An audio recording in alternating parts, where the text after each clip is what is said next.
Olá, meus queridos irmãos e amigos, sejam todos bem-vindos mais uma vez aqui no nosso canal Mundo das Testemunhas de Jeová. Nesse vídeo, estaremos preparando a nossa reunião Vida e Ministério da semana 10 a 16 de agosto. Selecionamos algumas partes e tenho certeza que pode facilitar a sua preparação. Então, vamos para o nosso vídeo.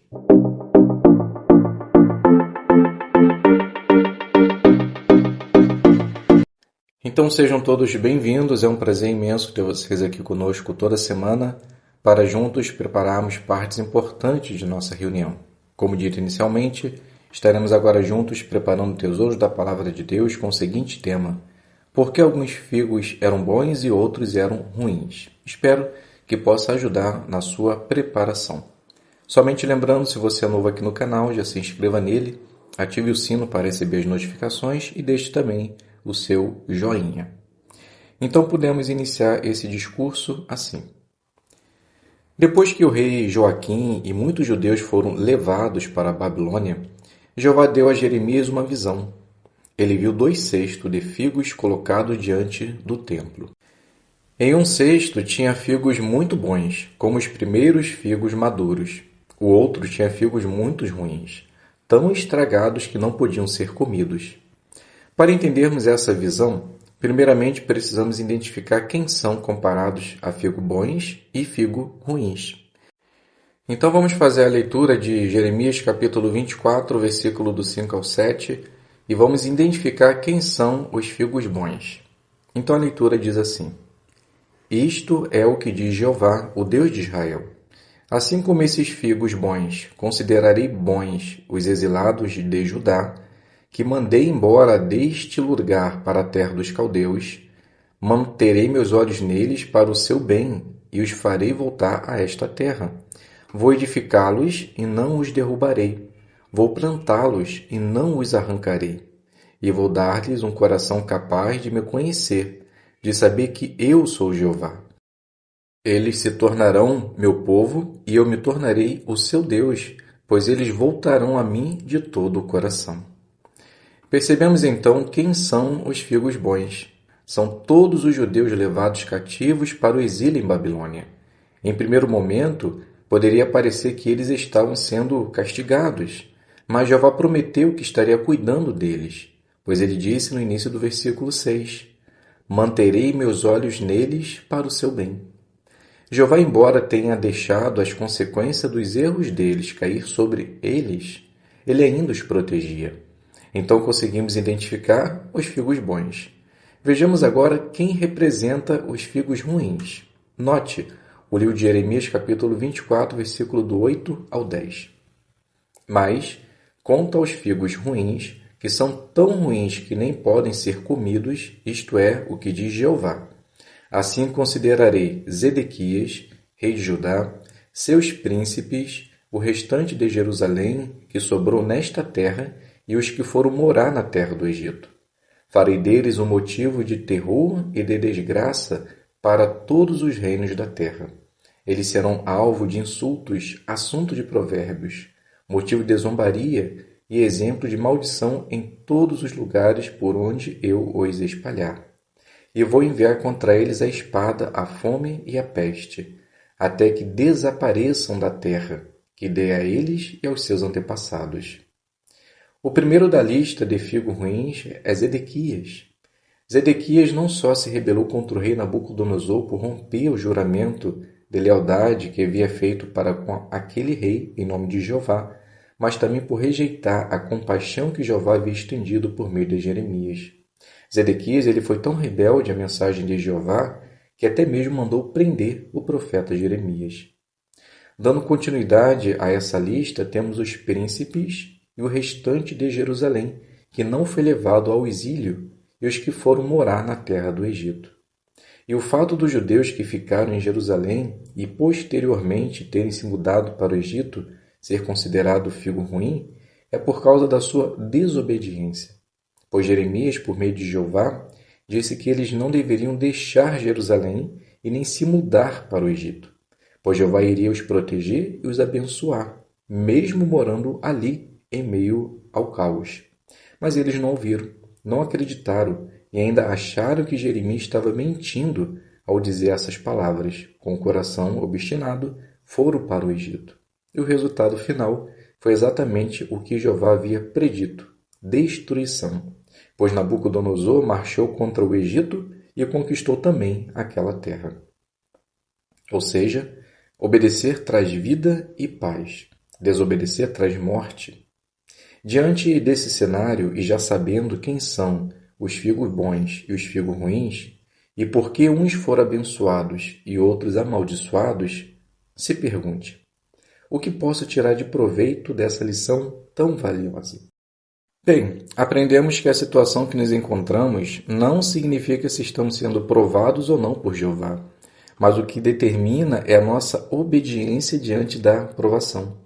Os judeus que foram levados cativos para o exílio parecia que estavam numa condição pior dos que ficaram no Egito. E na verdade não era. Não era assim que Jeová estava vendo. Jeová iria proteger os dois lados, mas um quis ser ajudado, o outro não. Isso nos ensina que Jeová está atento a tudo o que estamos passando. Ele observa o nosso coração.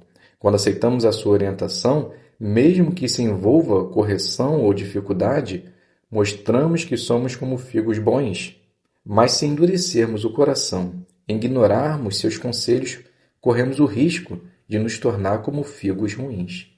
Então, essa visão nos ensina que o que realmente importa para Jeová não é a nossa situação, mas a nossa fidelidade. Que cada um de nós continue cultivando um coração humilde e obediente, para que Jeová possa olhar para nós para o bem, assim como fez com os figos bons. Que discurso maravilhoso! Vamos agora encontrar algumas joias espirituais? Então vamos iniciar nossa parte fazendo a leitura do texto que aparece em nossa apostila, que é o livro de Jeremias, capítulo 25, o versículo 8, o 9 e depois o 12. O texto diz assim: Portanto, assim diz Jeová dos exércitos: visto que vocês não obedeceram às minhas palavras, estou convocando todos os povos do norte, diz Jeová. Estou convocando o meu servo Nabucodonosor, rei de Babilônia, e vou trazê-los contra esta terra, contra os seus habitantes e contra todas as nações ao redor. Eu os entregarei à destruição, e farei deles um motivo de terror, um alvo de assobios e uma ruína permanente. Mas quando se completarem 70 anos, ajustarei contas com o rei de Babilônia e aquela nação por causa dos seus erros, diz Jeová.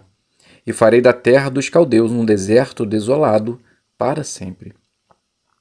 Então a pergunta à base desse texto é: o rei de Babilônia agiu como servo de Jeová ao executar o julgamento contra o povo de Deus. Então, por que Jeová puniu Babilônia por isso?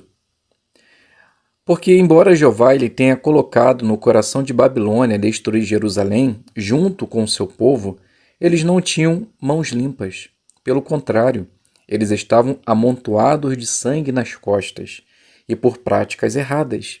E por isso foram punidos por Jeová, assim como já havia determinado.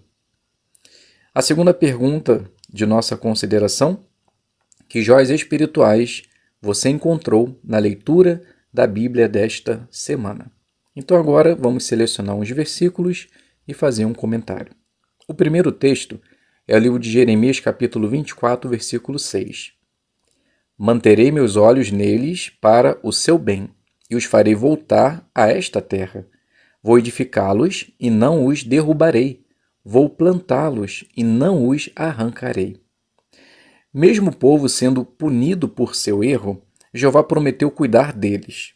Isso me ensina que quando eu passar por provações, Ele vai me proteger e vai continuar cuidando das minhas necessidades.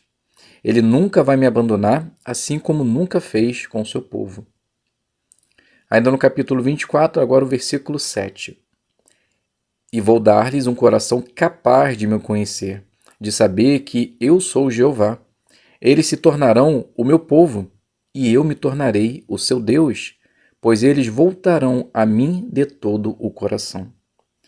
Esse versículo me ajuda a entender que Jeová deseja que eu o sirva não por obrigação, mas de todo o coração, por, de fato, o conhecer. Isso me incentiva a continuar o conhecendo a cada dia por meio da leitura regular da Palavra de Deus. Somente assim terei a cada dia meu amor e amizade fortalecida por Jeová. Agora o versículo 8 e versículo 10. Mas, quanto aos figos ruins, que são tão ruins que nem podem ser comidos, isto é, o que diz Jeová, assim considerarei Zedequias, rei de Judá, seus príncipes, o restante de Jerusalém que sobrou nesta terra, e os que foram morar na terra do Egito. E vou enviar contra eles a espada, a fome e a peste, até que desapareçam da terra que dei a eles e aos seus antepassados. Esse versículo me ensina que a desobediência tem consequências, e Jeová sempre retribui conforme o erro. Isso me lembra da importância de sempre estar atento às orientações de Jeová, vinda da sua palavra, a Bíblia Sagrada e da organização. Ao colocar em prática, estarei mostrando a minha obediência. Agora o capítulo 25, versículo número 3. Desde o 13º ano de Josias, filho de Amon, o rei de Judá, até hoje, durante estes 23 anos, eu tenho recebido a palavra de Jeová. Tenho falado com vocês vez após vez, mas vocês não escutam. Jeremias ele pregou a mensagem de Jeová sem desistir, mesmo a grande maioria não dando ouvido. Isso me ensina que no ministério preciso continuar determinado em levar a palavra de Deus, mesmo as pessoas querendo ouvir ou não. Pois, embora o meu desejo seja que todos ouçam, a minha maior alegria é fazer a vontade de Jeová. Versículo 4.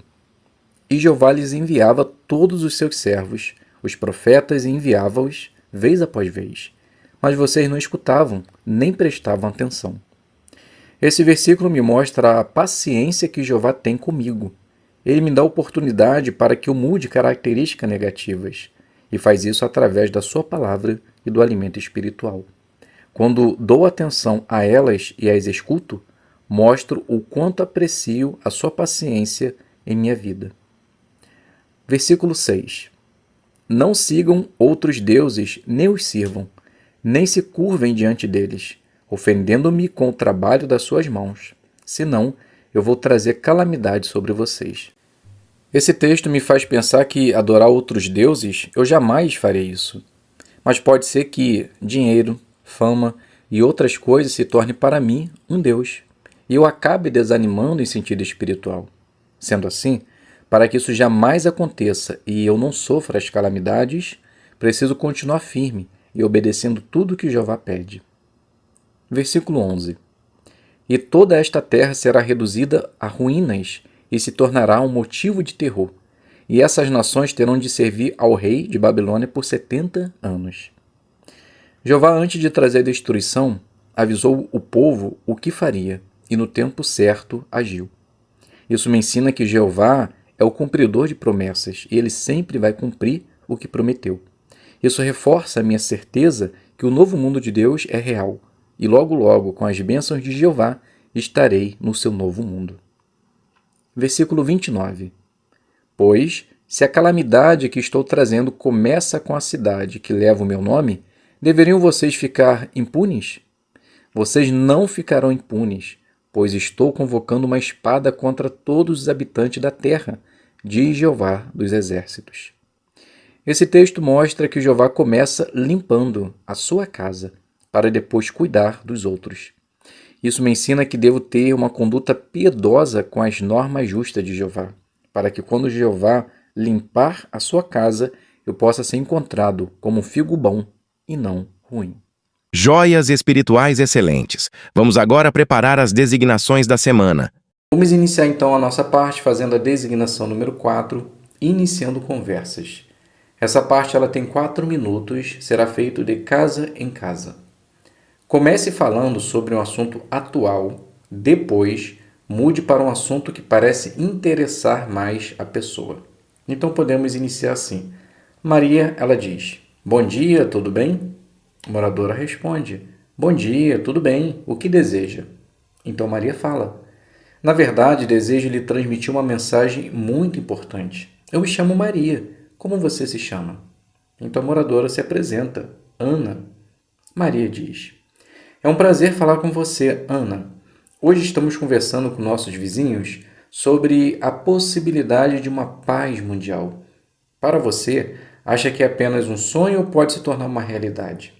Então Ana diz: Olha, não querendo ser mal educada, quando envolve coisa de governo, não gosto nem de falar, pois não fazem nada, só dá raiva, pois só prometem e não cumprem. Eles são culpados pela falta de paz, mas as pessoas de forma geral também contribuem bastante. Então Maria diz: Entendo, e infelizmente é uma realidade. E se essas pessoas deixassem de existir? Concorda que teríamos mais tranquilidade? Então Ana diz: Com certeza. Então Maria continua: Deus promete que um dia ele vai eliminar todos que fazem maldade e que não obedecem os seus mandamentos. Veja aqui no Salmo 37, do 9 a 11. Veja só o que diz.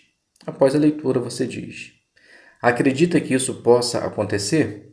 Então Ana diz: Acredito sim, mesmo porque se não tivermos esperança, aí mesmo que estamos perdidas. Maria diz: Isso é verdade. Mas percebeu que o texto mostrou também que haverá pessoas que possuirão a terra? Então Ana diz: Percebi sim. Essas são as que vão para o céu? Então Maria diz: Essa é uma boa pergunta. O que acha de marcarmos um dia para conversarmos mais detalhadamente sobre isso? Acho que você vai gostar de entender onde os mansos viverão. Pode ser o dia que você achar melhor.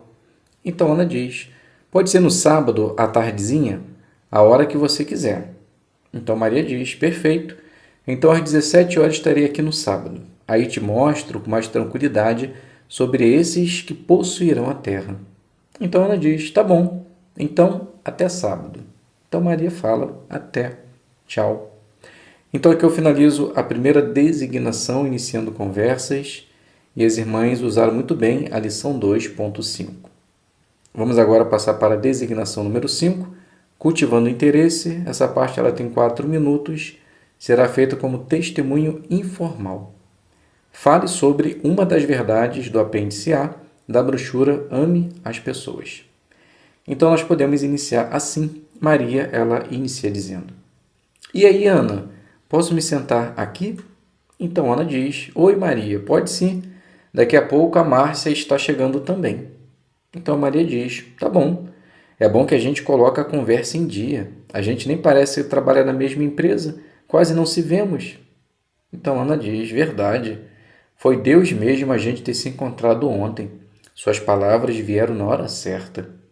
Então Maria diz: Que bom que te ajudou um pouco. Mas como eu disse, como chegou nesse ponto, o processo vai ser lento, mas dá para recuperar. Então Ana fala: Eu sei, mas é tão difícil mostrar respeito.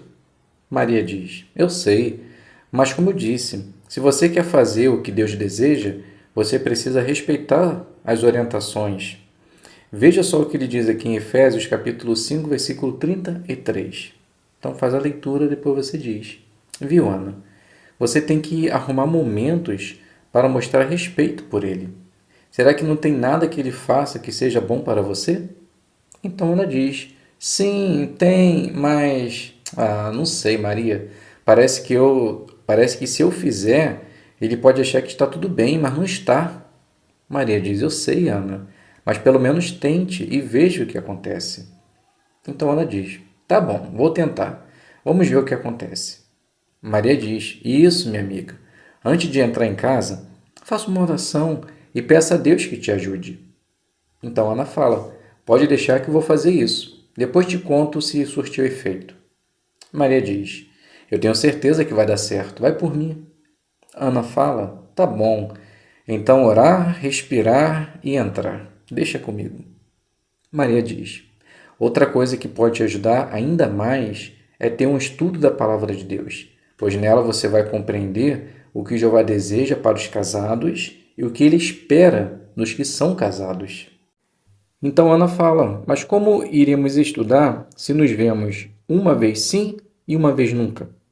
Então Maria diz: Fácil, vou te mostrar. Então aqui eu finalizo a designação número 5, cultivando o interesse, e as irmãs se saíram muito bem na lição 9.5. Vamos agora passar para a designação número 6, fazendo discípulos. Essa parte ela também tem 4 minutos. Encoraje um estudante da Bíblia que está lutando contra um vício. Então podemos iniciar assim. Então Maria, ela inicia dizendo: antes de finalizarmos o nosso estudo com oração, queria saber como você está se sentindo com relação ao que aprendemos hoje. Então Ana fala: bem, achei muito interessante e prático, mas me deixou triste, pois vejo que não estou conseguindo ainda fazer o que Jeová deseja. Eu continuo lutando contra o mesmo vício. Parece que nunca vou conseguir vencer.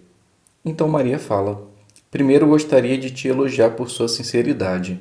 Jeová sabe exatamente a sua situação, mas só o fato de você ter coragem de admitir já é algo muito bom. Você acha que Jeová consegue ver o esforço que você está fazendo? Então Ana diz: eu tenho certeza que sim. Ele vê tudo o que faço, mas às vezes sinto que estou decepcionando ele. Maria diz: entendo esse sentimento.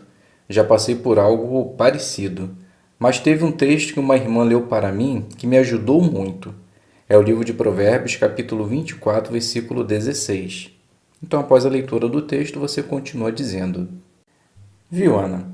Jeová não esperava a perfeição da nossa parte, mas o seu desejo é que continuemos lutando e levantando às vezes que caímos. Então Ana diz: não tinha pensado ainda dessa forma. Maria fala: todos nós, Ana, enfrentamos batalhas diferentes. O importante é não lutar sozinho.